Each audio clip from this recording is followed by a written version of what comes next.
Hey everyone, what's up? I'm Monroe the Guru. If you didn't know, now you know. I am a grants and development consultant from Harlem, New York.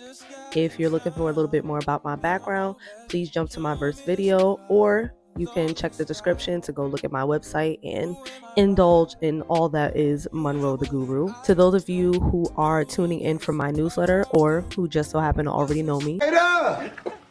Oi, how you doing? I know my newsletter people, this is looking a little bit different than what you guys have been used to, but stay with me, I promise. Still good. Now, let's get started. QRA is an acronym. So, within this newsletter, I'm giving you something to think about, something to use, and something to do. Topics in this newsletter will focus on things like how to write an award-winning proposal, how to find the perfect funder, how to get financially stable as a organization or business, even how to start a nonprofit from scratch, and a lot more. If you aren't already a subscriber to my newsletter, you can find more information about how to get down with the Guru community in the description. And let's get started. Today, we're going to talk about being eligible for a grant and what that means. To start off the QRA newsletter, and it's Black History Month, so got to bring in Black history. I have a quote from the great Maya Angelou, and she states, I have found that among its other benefits, giving liberates the soul of the giver. If it's anything I've learned over the years is that working in philanthropy has been amazing. It's been life-changing for me. And even though the money is not going directly into my pocket, I feel better knowing that it's going to better causes because I'm good. I was like, praise God, I'm good. We good over here. So I'm using my talent, I'm using my efforts, I'm using everything in my power to give. And let me tell you, it feels good.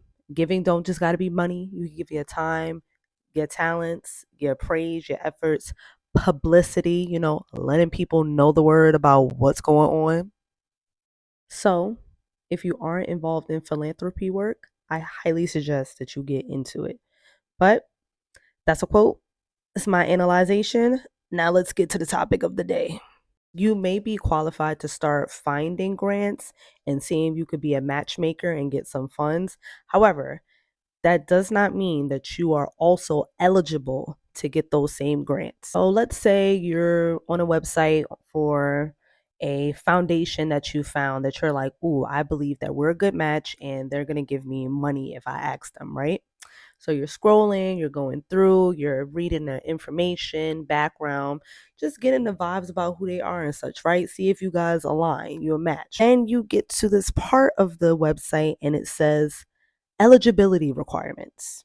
Or you keep scrolling, you see eligibility quiz.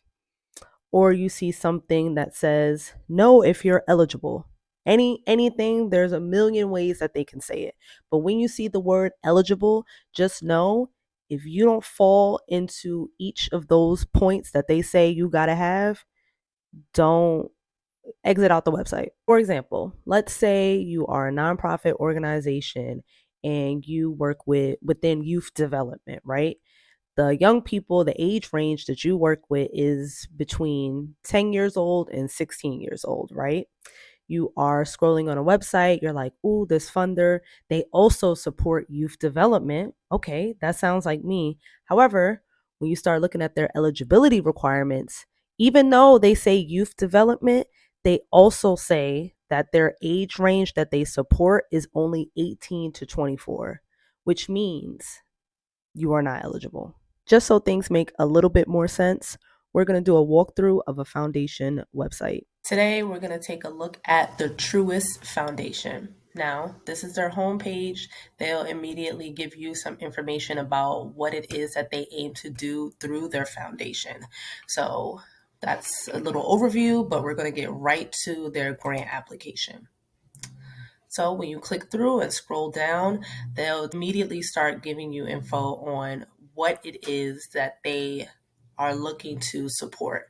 Now, though you do not see the word eligible, a phrase that you should always make sure to look out for is key areas. This is just another way of saying eligible, right? So here, their key areas are building career pathways to economic mobility and strengthening small businesses. If you need any more information about what either of those means and what that entails, you click through and it'll take you to what their goals are, aka these goals should align with the goals of your organization or business, and B, their focus areas, aka the work that you are doing through your organization or business must align with one or more of these areas. And same here, strengthening small businesses, same sort of information, same thing that you have to do, right? So then you keep scrolling down and you see an area that says we're not equipped to support.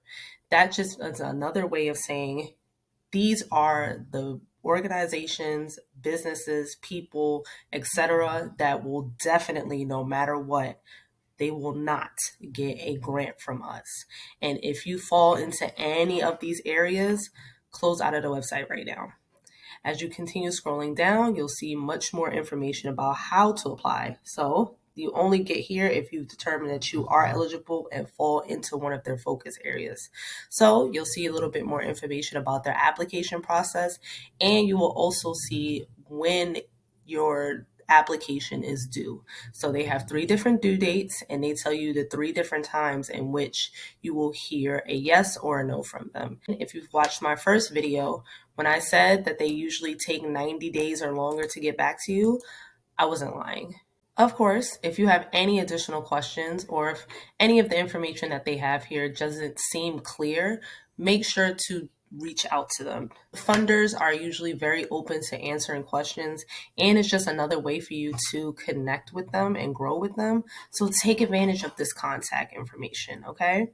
Now that we've done a walkthrough together, it's time for you to do it on your own. In the description, you're going to find links to 3 different funding agencies.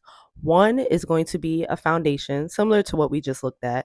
2 is going to be a government agency, which means you'll get a look into federal grants and how that craziness is set up. And 3, the last one is going to be a grant offered by a financial institution, aka a bank. When you get a chance, thoroughly go through their website, look at their eligibility requirements, look at past organizations and businesses that they've given funding to, and let me know if you think you're a match or not. If you are a match and it just so happens that you go after a grant from these places, you're welcome in advance.